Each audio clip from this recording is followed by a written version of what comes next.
যে ফ্রোজেন করে নিলাম হাফ মুন পাই। আসসালামু আলাইকুম সবাইকে। আজকে আপনাদেরকে আমি তৈরি করে দেখাবো চিকেন হাফ মুন পাই। আর এটা তৈরি করা খুবই সহজ। প্রথমে এখানে নিয়েছি আমি হাড় ছাড়া মুরগির মাংস, আর মাংসটা ছোটো সাইজ করে কেটে নিয়েছি। তারপর এখানে নিয়েছি লেবু। যেহেতু এটা ফ্রিজে সংরক্ষণ রেখে খাওয়া হবে, তাই লেবুর রসটা দেওয়ার চেষ্টা করবেন। তো এখানে দিয়ে দিচ্ছি লেবুর রস। তারপর এখানে দিয়ে দিচ্ছি হলুদের গুঁড়া, মরিচের গুঁড়া, স্বাদ মতো লবণ, টালা জিরে গুঁড়া, আর দিয়ে দিচ্ছি ধনে গুঁড়া, আর অ্যাড করছি চাট মশলা। তারপর এখানে দিয়ে দিচ্ছি আদা রসুন বাটা দিয়ে খুব ভালো করে মাংসের সাথে মশলাটা মিশিয়ে নিতে হবে। তারপর এখানে নিয়েছি 2 কাপ পরিমাণে ময়দার মধ্যে দিয়ে দেবো স্বাদ মতো লবণ, আর এখানে দিয়ে দিচ্ছি রেগুলার রান্নার তেলটা দিয়ে ময়দার সাথে খুব ভালো করে মিশিয়ে নিতে হবে। খুব ভালো করে মিশিয়ে নেওয়ার পর এখানে অল্প অল্প পানি দিয়ে এই খামিটা তৈরি করে নিতে হবে। আর এই পানিটা নর্মাল পানি ছিল। তো অল্প অল্প পানি দিয়ে খুব সফট একটা খামি তৈরি করে নিয়েছি। নেওয়ার পর রেস্টে রেখে দেব 20 মিনিটের জন্য।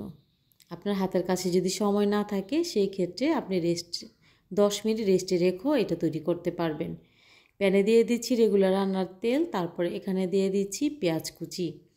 পেঁয়াজটা একটু ভেজে নেওয়ার পর যে চিকেনটা ম্যারিনেট করে রেখেছিলাম ওই চিকেনটা এখানে দিয়ে দিচ্ছি। আর চিকেনটা যখন ভাজা হয়ে যাবে ওই পর্যায়ে এখানে আমি চিকেনগুলোকে ঝুরা করে নিয়েছি। আর ঝুরা করে নেওয়ার পর দিয়ে দিচ্ছি মটরশুঁটি আর গাজর কুচি।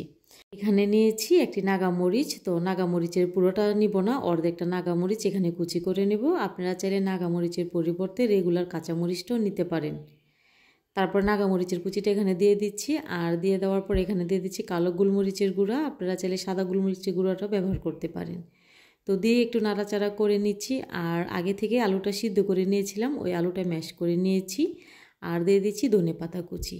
তো নাড়াচাড়া করে ভিতরের পুরটা তৈরি করে নিয়েছি।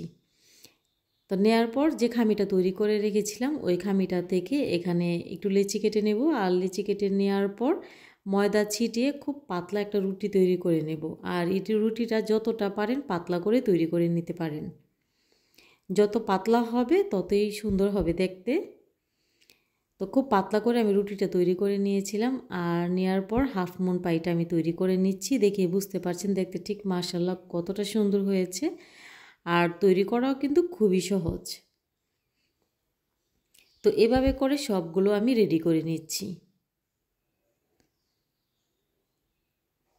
তারপরে এখানে নিয়েছি একটি ডিম। আর ডিমের মধ্যে দিয়ে দিচ্ছি 1 চিমটি পরিমাণে লবণ। তারপর ডিমটা ফেটে নিচ্ছি। আর ফেটিয়ে নেওয়ার পর যে আগে থেকে হাফ মুন পাইটা রেডি করে রেখেছিলাম ওইটা ডিমের মধ্যে কোট করে নিচ্ছি। এখানে ব্রেড ক্রাম্বস আমি তৈরি করে নিয়েছি, কিছু পাউরুটি ব্লেন্ড করে নিয়েছি, তাতে আমার ব্রেড ক্রাম্বসটা রেডি হয়ে গেছে। তো ব্রেড ক্রাম্বসের মধ্যে মুনগুলা আমি কি করছি কোট করে নিচ্ছি। আর কোট করে নেওয়ার পর দেখতেই পাচ্ছেন দেখতে ঠিক কতটা সুন্দর এসেছে মাশাআল্লাহ। তো এখন আমি ফ্রোজেন করে রাখবো। তো ফ্রোজেনের পদ্ধতিটা আপনাদের দেখিয়ে বুঝে নিতে হবে যে কতটা সহজ ফ্রোজেন পদ্ধতি। একটার গায়ে যেন আরেকটা লেগে না যায় সেই জন্য আমি র্যাপিং পেপার দিয়ে তারপর আমি বক্সের মধ্যে রেখেছিলাম। রেখে তারপর ওইটা ফ্রোজেন করে রেখে দিয়েছি। আর কিছুটা আপনাদেরকে ভেজে দেখাচ্ছি। তো গরম তেলের মধ্যে ভেজে নিচ্ছি। তো এভাবে করে সবগুলো আমি ভেজে নেব। আর রেসিপি ভালো লাগলে শেয়ার করার অনুরোধ রইল। আর এভাবে করে কে কে আমার মতো সংরক্ষণ করে রাখেন ফ্রিজে কমেন্ট করতে ভুলবেন না। আল্লাহ হাফিজ। আসসালামু আলাইকুম।